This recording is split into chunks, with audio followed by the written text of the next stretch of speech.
Méditons un instant sur la création d'Allah Tabarak wa Ta'ala.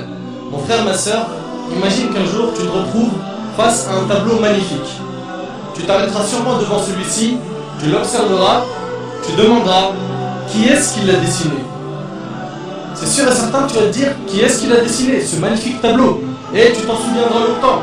S'il en est ainsi des tableaux qu'ont dessinés les êtres humains, qu'en est-il des magnifiques tableaux qu'Allah Tabarak wa Ta'ala a créés et qu'il a disposés partout autour de nous? Pourquoi ne pas s'arrêter et méditer sur ces impressionnants tableaux qu'Allah Tabarak wa Ta'ala a créés?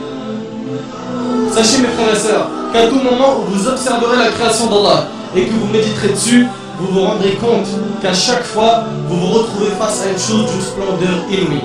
On se doit de méditer sur tout détail qu'Allah Tabarak wa Ta'ala a créé. À chaque fois que le soleil se lève ou se couche, à chaque fois qu'on voit la lune, à chaque fois que la pluie tombe, à chaque fois qu'on voit les nuages, à chaque fois qu'on se retrouve face à un beau paysage tel que les montagnes, la mer, la verdure, etc., il faut s'arrêter face à cela et méditer. Et méditer. Regardons chaque détail du corps humain. Nos mains, nos poils, nos yeux, etc. Et méditons. Chaque plante, chaque oiseau, chaque papillon, chaque feuille d'arbre. Méditons. On ne doit pas négliger cette grande adoration qui est la méditation. À chaque fois que l'on observe une invention, on peut reconnaître les qualités de son auteur à travers les détails de cette invention. Par exemple, l'inventeur de l'ordinateur était sûrement quelqu'un de très intelligent.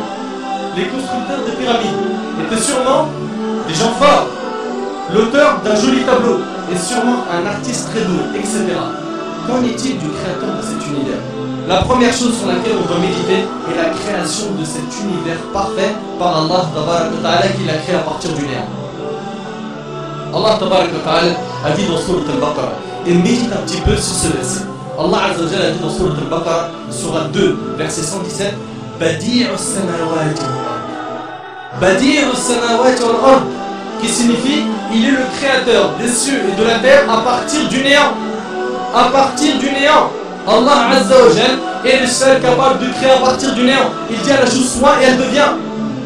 Soit et elle devient. Cela signifie que les cieux et la terre sont des chefs-d'œuvre qu'Allah Tabarak wa Ta'ala a créés. Regardez subhanallah. Méditez un peu sur cet univers. Regardez un petit peu.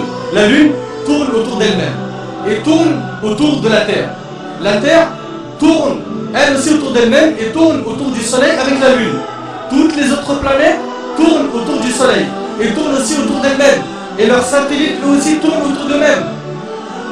Et tout ce système solaire, comprenant le soleil, la terre, la lune, les planètes, les satellites, les étoiles, etc., tout cela appartient à notre galaxie qui est la Voie lactée. Subhanallah, c'est quoi cette perfection? C'est quoi cette perfection? La méditation sur la création d'Allah Tabarak wa Ta'ala va donc nous aider à laver nos cœurs. Si tu observes la mer par exemple, combien de gouttes d'eau y a-t-il dans ces mers et ces océans? Comment cela se fait-il qu'il y a certaines mers qui ne se mélangent pas alors qu'elles se rencontrent? Comme dans Détroit Gibraltar. Comment cela se fait-il qu'elles ne se mélangent pas? Et pourquoi le salé de cette mer qui s'évapore puis qui se transforme en nuage et nous parvient n'est-elle plus salée? L'eau de la pluie. Subhanallah, ça part d'une eau salée et ensuite c'est de l'eau qui n'est plus salée. D'autre part, saviez-vous que si ces mers étaient stagnantes, elles auraient pourri? Tout cela prouve une chose, c'est qu'Allah Azza wa Jal a tout organisé à la perfection. Et puis dans la mer, regardez la variété et l'énorme nombre de créatures sous-marines. Médite un petit peu sur les poissons. Regarde subhanallah leur couleur. Regarde un petit peu comment ils sont, leur taille, leurs yeux, leur mode de vie. Regarde tous ces poissons, subhanallah, ils sont tous nourris. Tous ils mangent à la faim. Médite, médite, médite sur les montagnes, le soleil, les animaux. L'essentiel est de méditer sur la création d'Allah Tabarak wa Ta'ala. Abu Sulaiman, rahimahullah, a dit habituez vos yeux aux larmes et vos cœurs à la méditation. Habituez vos yeux aux larmes et vos cœurs à la méditation. Mes frères et sœurs, je sais que cette adoration était ignorée par un grand nombre parmi nous. Faisons-la revivre afin d'améliorer notre relation avec Allah Tabarak wa Ta'ala. Et j'ai terminé en demandant à Allah Azza wa Jal de faire de nous des pieux qui réfléchissent et qui méditent sur la création d'Allah Azza wa Jal. هذا ما أعلم والله عز وجل أعلى وأعلم. سبحانك اللهم وبحمدك أشهد أن لا إله إلا أنت أستغفرك وأتوب إليك وبارك الله فيكم وجزاكم الله خير والسلام عليكم ورحمة الله وبركاته.